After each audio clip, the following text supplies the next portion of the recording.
Here's a look at today's headlines across Houston. Hello, I'm Len Cannon.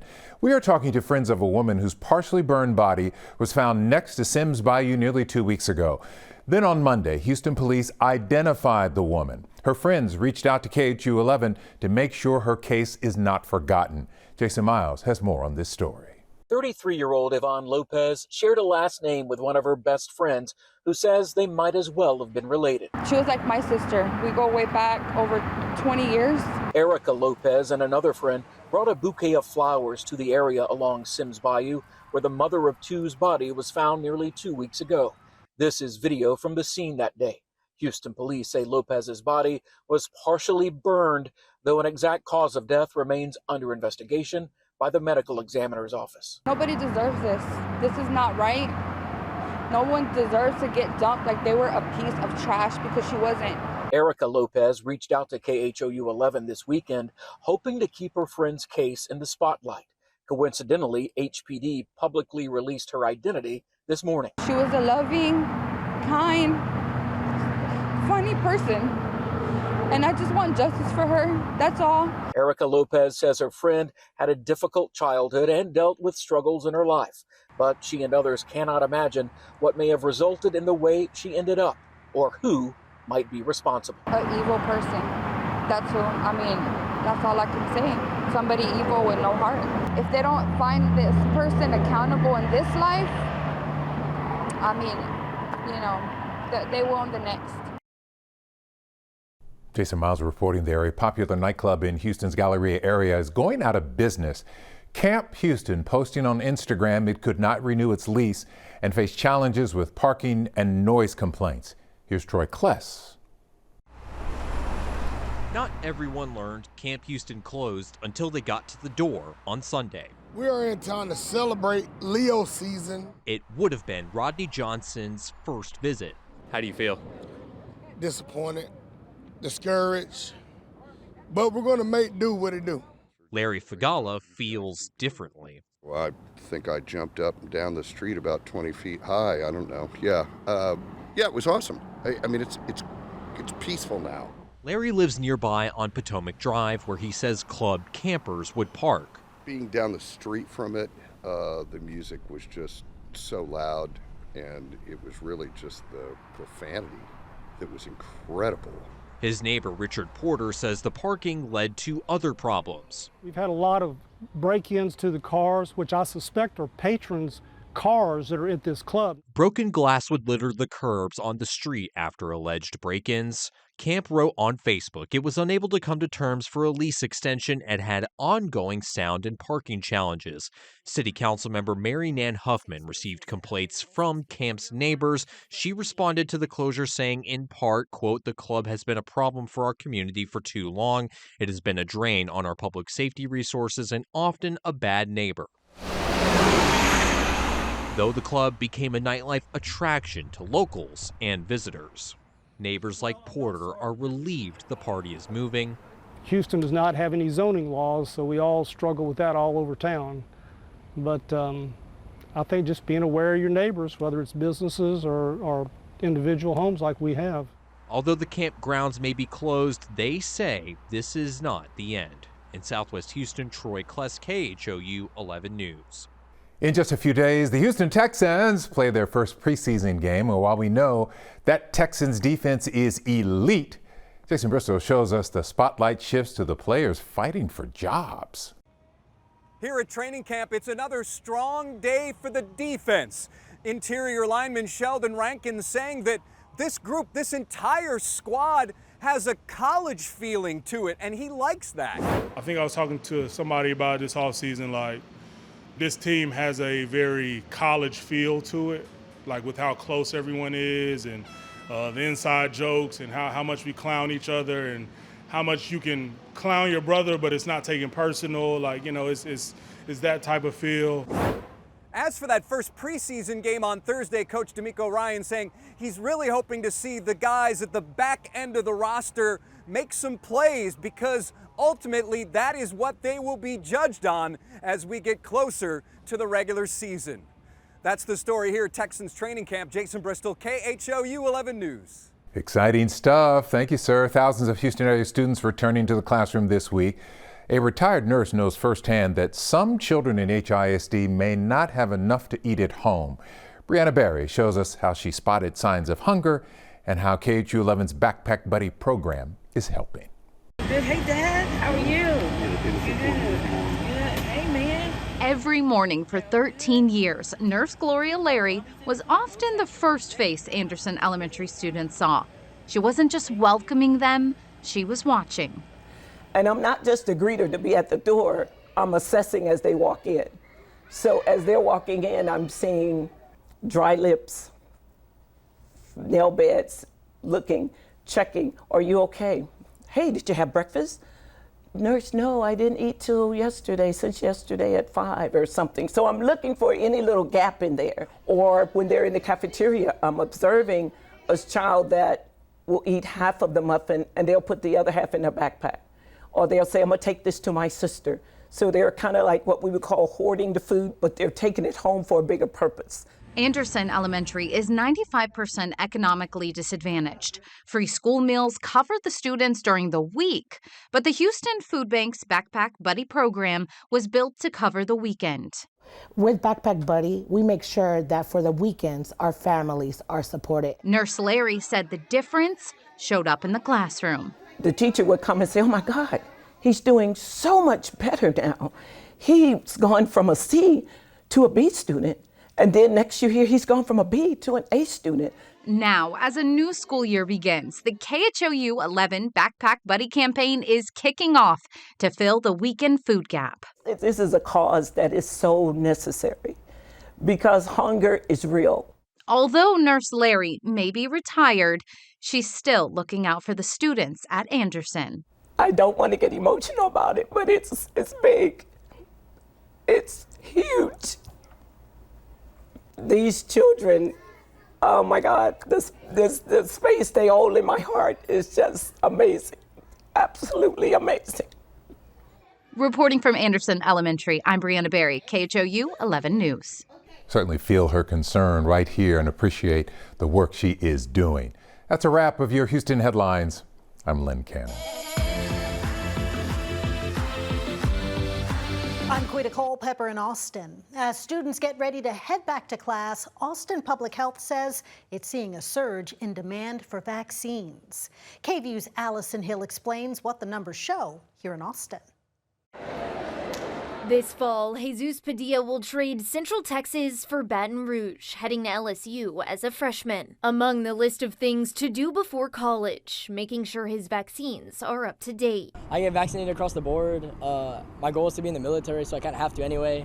But I think it's a really safe thing. Everyone stays safe, no one gets sick, everyone pursues what they want, everyone's happy. It's a conversation happening for students much younger too. For one mother, vaccines are part of her third grader's back to school routine. I'm vaccinating him just for his own health, his own safety, and those for around him too. And as families get their kids up to date, state data shows vaccination rates are also improving in parts of Central Texas. In Austin ISD, the percentage of kindergartners vaccinated against measles rose from about 77 to 98% last school year. Georgetown and Round Rock ISD held steady at about 91 and 94%. Hayes CISD actually dropped from 98 to 97%. When a lot of people or children are all in the same place, all touching each other, sharing the same things, that's another kind of breeding ground for infections to spread.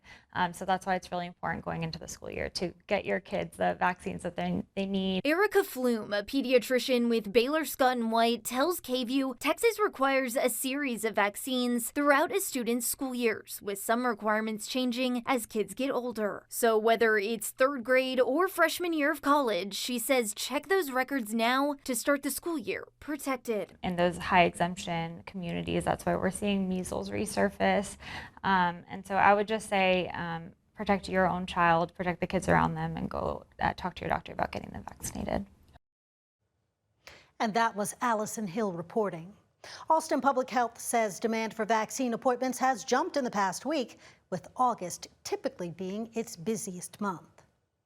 We all know that school supplies are not cheap, so on Sunday, community members stepped up and gave out supplies for free to hundreds of Central Texas students.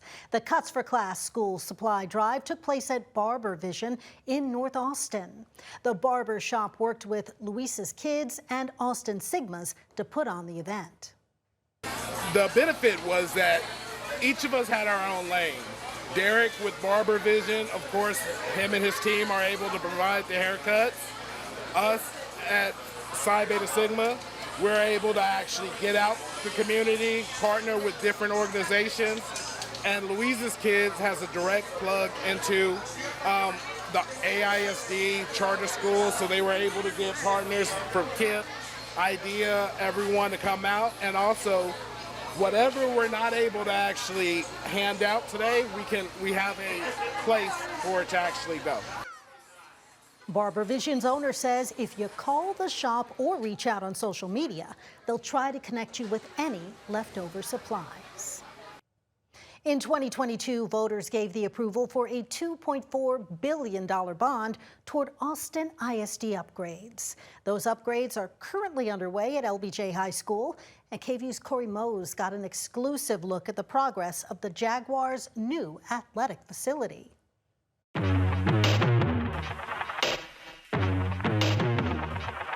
One of the biggest projects of this whole facility is this gym. What's something that stands out to you about this part of the facility? About the gym specifically, one of the most things I'm excited about is we're going to be able to have 4 games simultaneously on this campus, which is something they've not been able to have before. So between the 2 gyms, we're going to have 4 competition-sized basketball or volleyball courts running at the same time. Something that I've noticed is that you have stands on 3 different sides of the gym. Typically on high school gyms, it's just 2 sides. And so was that something that was also of importance?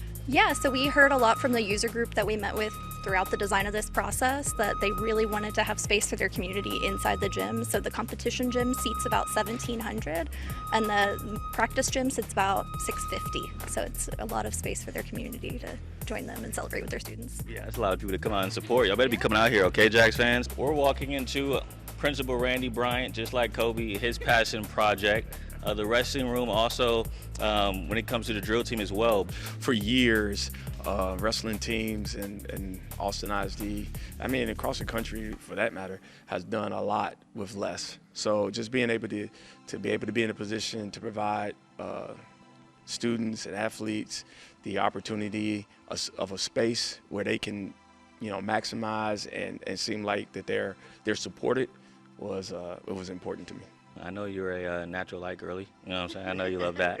And so big windows in here, that's what I'm noticing. What would you like about that design? I like because you got a great view to the rest of the campus and a connection to all the brand new track and field and all the rest of the sports. So great view to the campus and connect student athletes with other student athletes inside and out. For our wrestling enthusiasts, they know that there's 2 types of wrestling mats. You have Resolite and you have Dolomar. So the Resolite mats are the really heavy ones to move around and transport, but they are actually really, really safe to wrestle on. We want to make sure we preserve the lifespan of those mats and being able to safely and carefully be able to store them. Walking into the locker room now, there's some cool things that are happening here. Where do you feel like is the biggest difference between the one that's just being built right now compared to the ones that y'all currently have? The first is the modernization of from the past to now. Obviously with school being older, 1970s, it doesn't allow the space for modern situations that we have now, especially with our team and how good we have been for the past decade or more.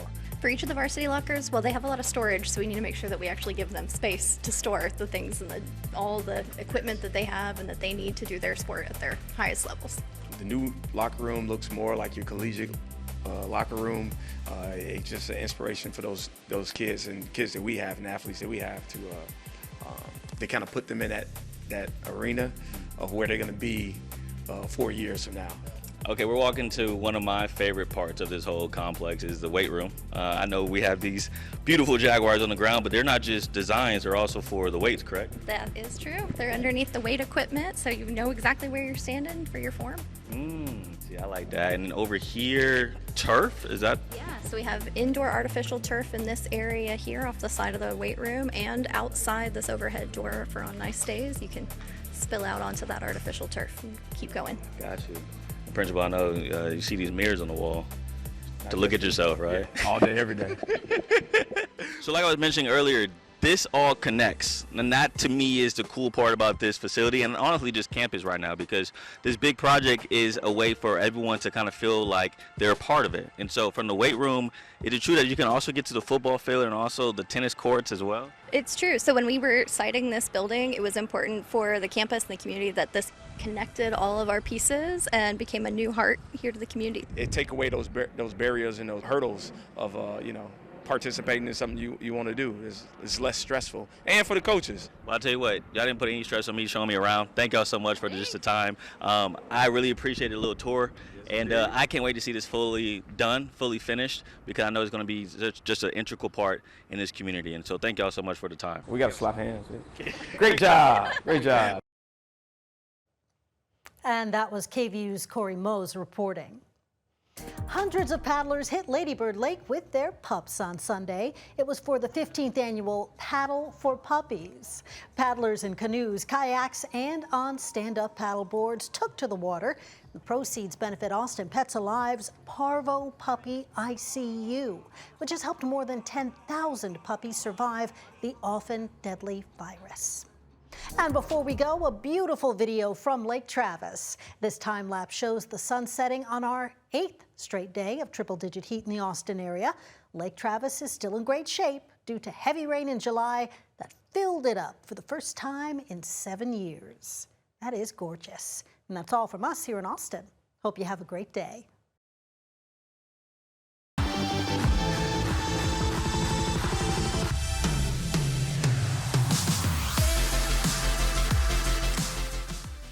Well, it's been plenty hot around Texas. Well, we don't have a whole lot of change in our forecast, but as we get into today, there is still going to be that chance of a rain or thunderstorm, especially around the coastal areas. Outside of that, just hot for most of us and certainly dry for most of us as well. Now, as we get into tomorrow, storms are still possible along the coast, but also in parts of West Texas and North Texas, Central Texas, and far South Texas will likely stay dry and just plenty hot again.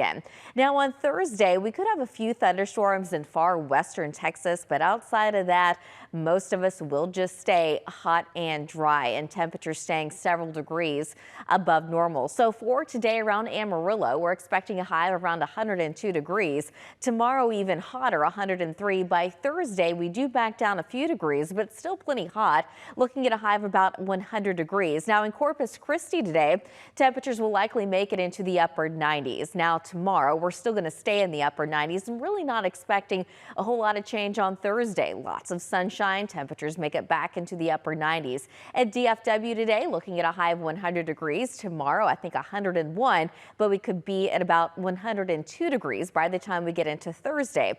Houston today, temperatures in the mid 90s, but temperatures will go up little by little over the next couple of days. In Lubbock, we're looking at a high of about 99 today, 100 tomorrow, and 100 degrees on Thursday. Not much change in Waco. Still expecting kind of a mix of sun and clouds, looking at a high of 100 degrees today, 101 tomorrow, and 101 again on Thursday. So looking at the latest timecast, again, for the most part today, most of us will see lots of sunshine, but a few isolated rain and storms are possible, mainly along the coast. That coverage stays pretty low. On Wednesday, I think most of us will continue to see lots of sunshine. You can definitely tell where that ridge of high pressure is currently centered. It's basically over the southern plains, right on top of Texas. But you can see maybe far western parts of Texas could get maybe a couple of isolated showers. Then that's it. On Thursday, most of West Texas, including the Panhandle, will at least have a chance of seeing some rain and storms, while the rest of Texas will be staying dry and plenty hot with temperatures right around 100 degrees for just about everybody. On Friday, we still have that chance of rain and storms in the far west and also out in the panhandle, but we could also see a couple of showers along the coast as well. That's the only area that we're going to have that chance of rain over the next several days. We do it all over again on Saturday. For the most part, most of Texas will be dry. We're still expecting lots of sunshine with temperatures averaging a few degrees above normal, but in the far western half of the state, including the panhandle, we will have a couple of isolated showers and storms. So for tonight, we're staying warm and we're staying muggy under mostly clear skies for most of us. Temperatures will only be dropping down into the upper 70s to lower 80s, about 80 degrees at DFW, 78 in Houston, and 73 degrees overnight tonight in Lubbock. Tomorrow afternoon, it's going to be plenty hot, 101 at DFW, but 100 degrees in San Angelo, 101 in Lubbock, 103 in Midland, 96 though later tomorrow in Houston. So now breaking it down region for region for you at about West Texas. Again, temperatures will be plenty hot, upper 90s in El Paso today, upper 90s in El Paso tomorrow. We do back down a little bit on Thursday. We're going to have a little bit more cloud cover. I think that chance of rain stays very low, so temperatures actually back off a little bit. Highs only make it into the low 90s. On Friday, we're back in the mid 90s. Notice in Lubbock, though, 101 tomorrow, down to 98 on Thursday with increasing clouds. And then we actually do have that chance of rain coming back in for your Friday, and highs still make it into the upper 90s despite that. Across central Texas, tomorrow, temperatures make it back to around 101 degrees, and we just kind of hang out there for the next couple of days. Fredericksburg, we've got temperatures in the upper 90s over the next couple of days, but by the time we end the week, we will be falling back down into the mid 90s. South Texas looks plenty hot and dry, lots of sunshine, a high of 100 degrees. Tomorrow in San Antonio, Corpus Christi 98 tomorrow, and then down to about 96 by the time we get into Friday. North Texas, just hot and dry, highs around 100 degrees over the next few days, the hottest day being Thursday, with a little bit more wind coming in out of the south as well. East Texas still hot, but upper 90s tomorrow afternoon in Houston, staying in the upper 90s Thursday and Friday. Beaumont 94 on Wednesday, and then by the time we get into Thursday afternoon, temperature slowly going back up, but staying in the mid 90s. Across the valley, just hot and a little windy from time to time. Brownsville 100 degrees tomorrow, 99 though on Thursday.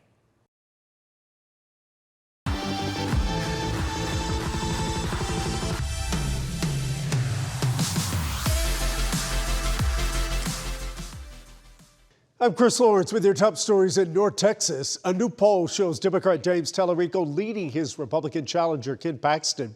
Senior political reporter Jason Whiteley explains why Republicans aren't worried about the Senate race just yet. I'm Jason Whiteley. A trend clearly developing right now in the race for U.S. Senate. Democrat James Tallarico now ahead in a fourth poll. This one out on Friday from Texas A&M showing Tallarico with 47% support, Paxton at 43% support. This sampling size not as big as the others, but it does match the three most recent surveys, all showing Tallarico ahead of Republican Ken Paxton. Now, this is notable. It's still early, but it is notable because no other Texas Democrat in 30 years has been in this position.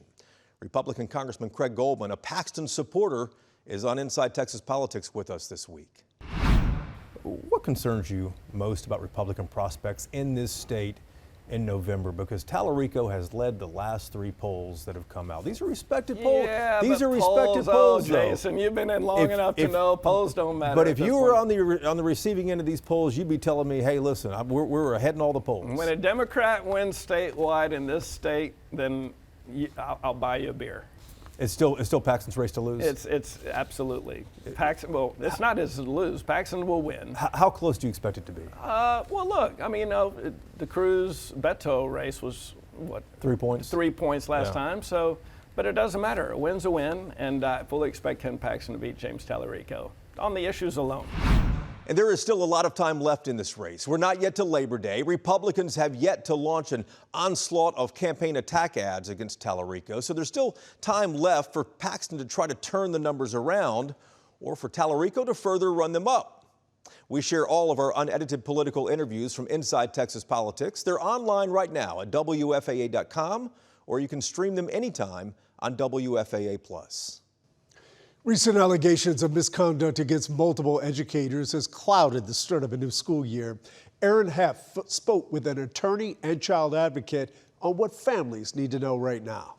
In light of our recent reporting, both parents and guardians have raised the question, what do I do if I suspect either misconduct or abuse inside my child's classroom or their daycare? And these are the answers that we found. When parents are put in this position, it's a very difficult position.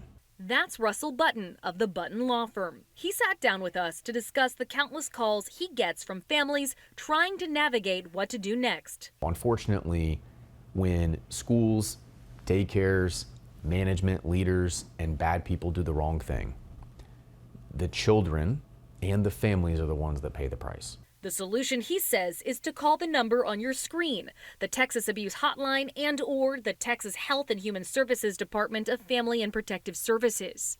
We also spoke with Terry Miller, the president of the National Center to Stop Educator Sexual Abuse, Misconduct, and Exploitation. It's a hard subject to talk about, but we have to talk about it. We have to talk about boundaries. Motivated to create change after abuse to her family and students at her children's school, she's now fighting to change legislation while lifting voices and carving a new path. The teachers who offend are really criminals, but the enablers that allow them to get away with it and deliberately endanger children by passing them from one jurisdiction to another, they too should be held criminally liable. After the authorities and the hotlines have been contacted, the Button Law Firm says that they've seen families homeschool their children, work with the district, and move that child's classroom or daycare. Basically, the consensus is to ensure that your child's safety is as immediate as possible. In Dallas, I'm Erin Heft. With buses back on the road, authorities are enforcing school zones. Traffic anchor Erica Lopez has some important reminders to keep everyone safe. As kids head back to school, you'll see more school buses on the streets, and their drivers are doing everything they can to keep kids safe. But motorists are also responsible for driving safely around school buses. TxDOT says in 2024, there were nearly 2,500 crashes involving school buses in Texas. 11 people died, 93 others were seriously hurt. The top factors included drivers not paying attention and speeding. So here are some tips for drivers sharing the road with school buses. Always follow school buses at a safe distance. Remember, they make frequent stops. Watch for kids around buses, and remember, they might not look both ways before crossing the street. If you see a stop sign extended or red lights flashing, you have to stop, no matter which direction you're headed. Only put on the gas when the bus has moved and those lights have stopped and the driver says it's okay to pass. Any violations can lead to a fine starting at $1,250. And if we've said it before, safety is a two-way street. So students, listen up. When you're waiting for the bus, stand as far back from the curb as possible. Wait until the bus comes to a complete stop and watch for the driver to signal that it's safe to hop on board. And when getting off the bus, cross in front, never behind it. Make eye contact with the driver and wait for their signal that it's safe to cross the street. I want to know what's driving you crazy on North Texas roads. Email me at elopez@wfaa.com, where I'm always asking you to talk traffic to me. Tributes continue to pour in for NBA legend Don Nelson, who died last Sunday surrounded by his loved ones. Mavericks CEO Rick Welch spoke exclusively to Luke Clary about Nelson's legacy. At a ceremony in June, Don Nelson accepted the Naismith Legacy Award. After winning 5 championships as a player and retiring as the second winningest coach in NBA history, he shared a message of gratitude as he looked back on his life. I feel like I'm the luckiest guy in the world. I've had a life in which I coached and played. I think he was one of the great innovators of the game, right? He was incredibly non-conventional. Rick Welch is Dallas Mavericks CEO and knew Nelson for decades. Nelson coached the Mavericks from 1997 to 2005. The old photos now bringing back memories. Well, yeah, there were a few technical fouls along the way. He was one of those guys that brought every ounce of emotion of how he felt about every single game, every single night. And I think that that's one of the things that fans loved about him. In Dallas, Nelson developed stars Steve Nash and Dirk Nowitzki. Created an atmosphere where Mavericks basketball was, the most exciting basketball being played in the NBA. He was there when Dallas built the American Airlines Center and when the Mavs moved in. I think Nelly will always be such an important part of this franchise. It doesn't matter if we're playing at Reunion Arena or AAC or Valley View, right? In a statement, Dirk Nowitzki said, "Thank you," in all caps, and quote, "I don't think my career could have turned out how it did without you being my first coach and giving me the freedom to play my game." Yeah, I love seeing the warmth of the two.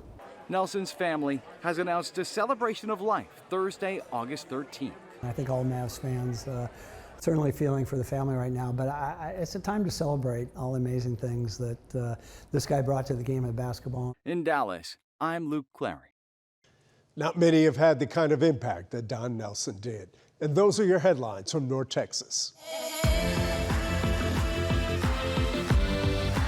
I'm Isis Romero, and this is the news in San Antonio. A man was killed and his mother was shot in northeast Bexar County. Sue Kalberg has the latest on the attack.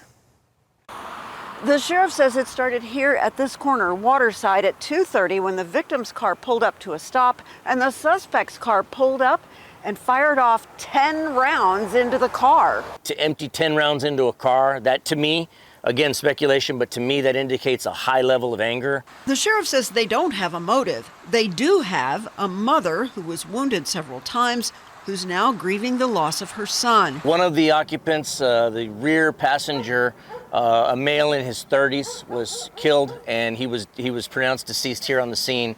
A female in the car, in her late 50s, was also shot several times, but she was transported from here by EMS. Salazar said another woman in the car was not injured, but as for the driver, the sheriff said she took off.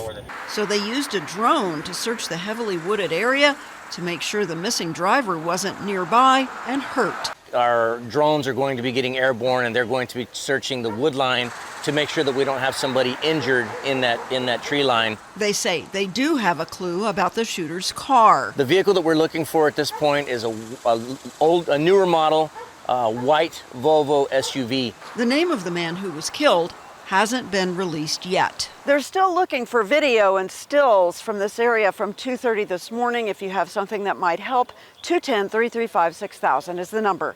In northeast Bexar County, Sue Kalberg, KENS 5. Bexar County's largest school district welcomed nearly 98,000 students back to class, and some of Northside ISD's youngest learners made history. Earl Stodmeyer went to Forrester Elementary as teachers welcomed students back to class. Excitement filled the air this morning at Forrester Elementary as parents dropped their kids off for the first day of school. We're super excited to welcome back all of our Dragons for this upcoming school year, and there's so much to look forward to. We're going to have our fall festival this year coming up in October, and we just can't wait. Forrester Elementary Dragons walked to class today with teachers and staff embracing every student with open arms. Some of our teachers come up with some of the greatest ways to make kids feel welcome, and that's our overall goal, is to make them feel welcome the second they walk in the door and know this is their new home. Forrester Elementary expects to have 700 students this year. For the first time, this includes 3-year-olds in the classroom for pre-K-3. Interim Superintendent Jessica Palomares also showed up to help out. We put students first. Every decision we make is student-centered, and we're going to ensure high-quality education for our students. And Kimberly's son Dominic is excited to make a new year of memories. I'm really looking forward to all the field trips and my classes. All right, and your mom told me you're in student council this year too. Yes, sir, I am. Right now I'm secretary, and I'm really hoping to teach the 4th graders that are coming in how to do the secretary and all the stuff that we do. All right, you got big shoes to fill. All right, round of applause. Thank you so much, Dominic. For all of your back to school coverage, stick with us at KENS 5 and KENS5.com. Earl Stodmeyer, KENS 5. Nearly a year after a John Jay High School student's death, the community is moving from mourning to action. Jose Flores III was hit by a driver while using a crosswalk on Marback Road during lunch last September. Simone Simpson gives us an update on a memorial in his honor. Jose's death continues to spark change near John Jay High School. Jose Flores III Memorial Way is in the works. Flashing crosswalk lights are already helping keep students safe. We're speaking with Councilman Galvan and Munguia about what comes next. In front of John Jay High School, Jose Flores III's face now stands as a reminder of a life cut short in a community pushing for change. Jose Flores III was an incredible student, son, and brother, and friend to many folks at the school, and he should never had to have dealt with this kind of issue. It was back in September of 2025 when Jose Flores III was struck by a truck while crossing Marbach Road outside John Jay High School. Today, flashing crosswalk lights have been installed to help protect students crossing the road. And we'll continue working on the other pieces about making sure the school zone lights are working well during those times all throughout the day, making sure we're investing in further solutions here to help make the whole street safer, not just in that spot of Marbach, but all the way from 410 Pin Road. District 4 Councilman Edward Munguia. Councilman Galvan and I jointly invested in a project called basically a corridor study of Marbach to analyze traffic patterns and see how else we can make it safer. So we're thinking about, hopefully a traffic signal will be warranted there. Both councilmen say the signage of Jose Flores III Memorial Way should be done in the next few months. His family was very involved, and I mentioned them that day that, they've been so courageous because I don't know many parents that could go back to the site of the accident and talk with city officials about it and kind of go over what happened again. Reporting from John Jay High School, I'm Simone Simpson. And that's the news in San Antonio.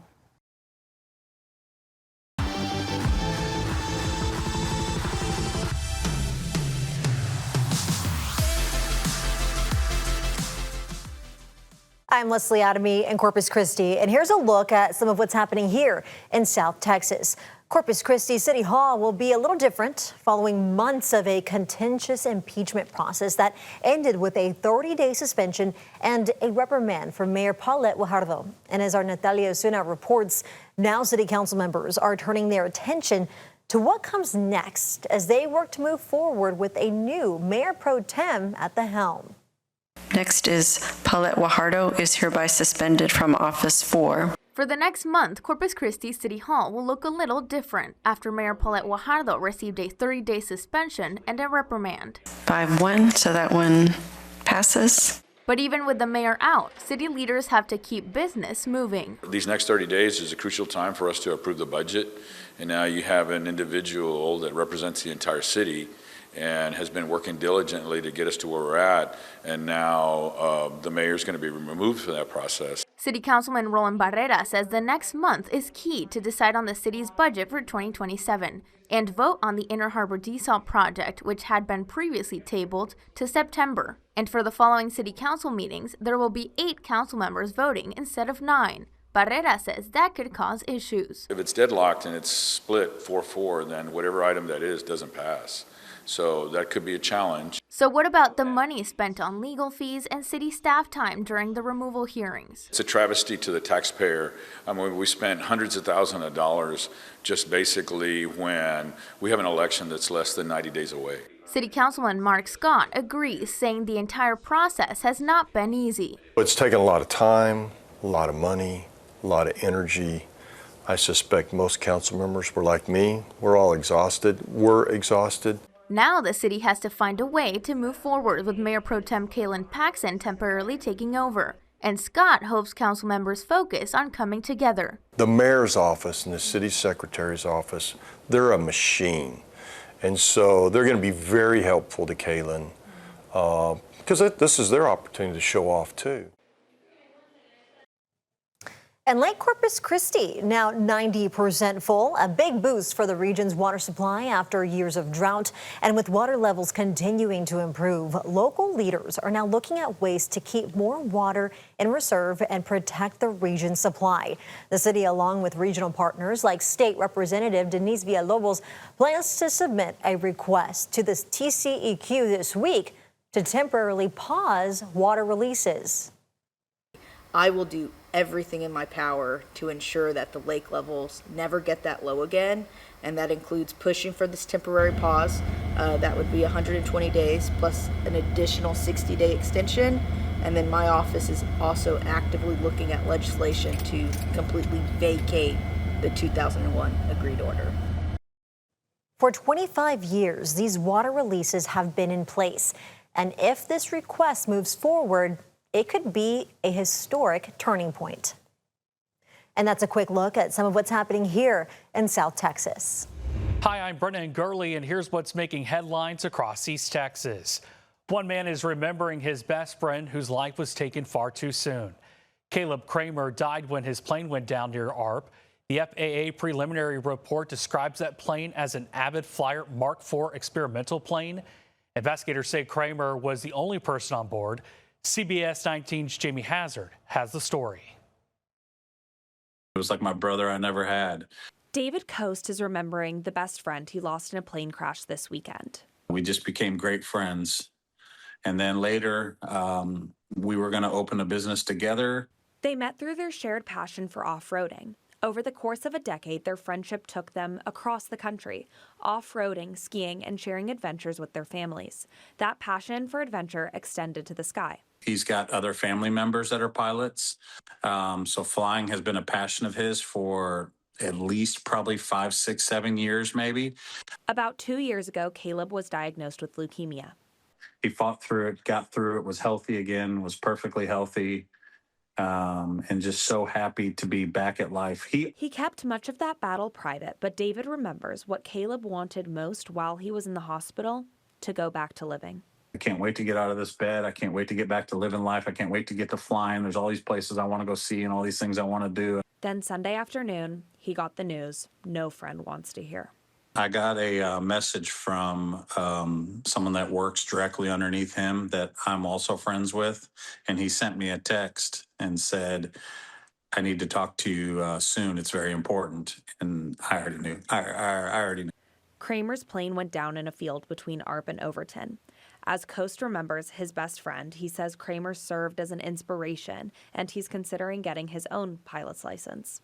That just life is short, and you got to live the life that you have. It's tomorrow's not promised, and you need to live the life you have. A message David says he hopes he and everyone who knew Caleb will carry forward. Jamie Hazard, CBS 19. Teachers across East Texas are creating their classrooms and preparing for their students to walk through the doors. But it's not just a first day for students. We caught up with 2 teachers getting ready for their very first day of teaching. CBS 19's Emily Trevino takes us to their new classrooms. For some students, the first day of school brings a mix of nerves and excitement. But 2 teachers are helping ease those first day anxieties, creating classrooms where students feel safe, welcome, and ready to learn. I want to guide them. I want to tell them, you can do this, and that way they can grow up to be somebody, have an education. Nada Cardona is a new teacher at Dixie Elementary School, but she isn't new to Tyler ISD. After growing up and going to school in Tyler, she is back to make a difference like the teachers before her. They were there for me. They helped me throughout my whole years in school, and I just want to give that back to the community. Teachers that not only inspired her, but also inspired Kimberly Ramirez, another new teacher to Dixie. There's a learning in everything that you do, and I want to be able to help students realize that not only when you're in school that you learn, but when you leave school too, you still apply that everywhere you go. Both are recent first-generation college graduates and are aiming to make their students feel valued and supported. I want everybody to know that where they started doesn't determine where they're going to be in the future. So I want to implement that as a teacher to my students. Both teachers put their heart and soul into creating their classrooms with books and supplies to welcome the students as they prepare to learn lessons that will last a lifetime. You really get to make it your own, and you get to provide a safe and welcoming environment to the students. You want them to be welcome in your classroom so that you can teach them and so that they learn well. In Tyler, Emily Trevino, CBS 19. And that's a wrap of your East Texas headlines. I'm Brennan Gurley. I'm Bailey Bates. Here are your headlines from Central Texas. When you call 911, you expect help to be on the way no matter where you live. And now a new agreement could make Waco Fire the primary responder for more unincorporated areas around the city, bringing life-saving resources to those who need it. When every second counts, getting the closest fire crews to an emergency can make all the difference. That's why McLennan County and the city of Waco are working to expand Waco's fire coverage into more unincorporated areas. In an emergency, seconds matter. And in this situation, we've been working through some technology to where when those calls come in, it's an automatic response. And so if you can shave 30 seconds off a response, it can make a big difference. Waco Fire has already been responding to areas outside the city, including parts of East Waco, Old Marlin Road, and Chapel Hill Road. The proposed agreement would formalize those responses through a contract. It will also add areas along Chapel Road toward Old Lorena Road, including the Timber Ridge and Hamilton subdivisions. That comes after Woodway announced it would stop responding to emergencies outside its city limits. Our first priority is obviously to the city of Waco, but in areas that we can that are adjacent to our jurisdiction, there's certain situations where it makes sense for Waco Fire resources to respond to emergencies in those areas just due to proximity. Under the agreement, Waco Fire would handle fire, rescue, first response medical calls, and other emergencies. The deal has already passed Waco City Council and now needs approval from McLennan County Commissioner's Court. It could come up for a vote on August 18th. That the closest agency and apparatus are going to respond to building fires in the adjacent areas. The help is on the way automatically, and I think for the taxpayer, that's the kind of service that they expect, that the closest units are responding to the emergencies. If approved, the agreement would remain in place until it's replaced or terminated, with no annual cap on county reimbursements to Waco. Meantime, a McLennan County grand jury formally charged a Connolly ISD assistant band director. David Martinez was indicted after police started investigating him in April. Lacey Lakeview police say investigators found evidence of a months-long communication with a student and child pornography. We know Connolly ISD put Martinez on administrative leave during this investigation, but plans to fire him when the school board can formally do so. Martinez is out on bond. Central Texas is growing fast, and so is the traffic tied to it. For weeks, large rock and gravel trucks have been rolling through downtown Temple, and 6 News wanted to know where they're headed. Most of them have the same destination, a data center. Our Sydney Walker tells us what we found out. Temple residents have noticed more and more large rock and gravel trucks traveling through downtown Temple. So we worked backwards. Their trail led us to roughly a dozen rock quarries between Salado and Florence. But distributors I spoke to weren't sure where exactly it ends up or why so many trucks travel through downtown Temple. Now we pinned down where they're going to, and it's $1 million answer. Well, about $470 million to be exact. There are multiple large infrastructure projects along the route they could go to, but we do know for certain at least some of them are heading to the Freebird Data Center Phase 1. That's located out in Milam County in Burlington, Texas, and home to OpenAI, who runs ChatGPT. According to filings from the Texas Department of Licensing and Regulation, construction began in October of 2025 and is supposed to end in October of 2026. It is massive, 548,950 square feet, a single-story building with 4 different data halls with supporting infrastructure, offices, and a loading dock. Responsible for bringing them to life is DPR Construction and SB Energy. An SB Energy spokesperson told 6 News they're aware of the concerns about the downtown Temple traffic and are actively working with their trade partners to reroute them from key areas. And those are your headlines from Central Texas.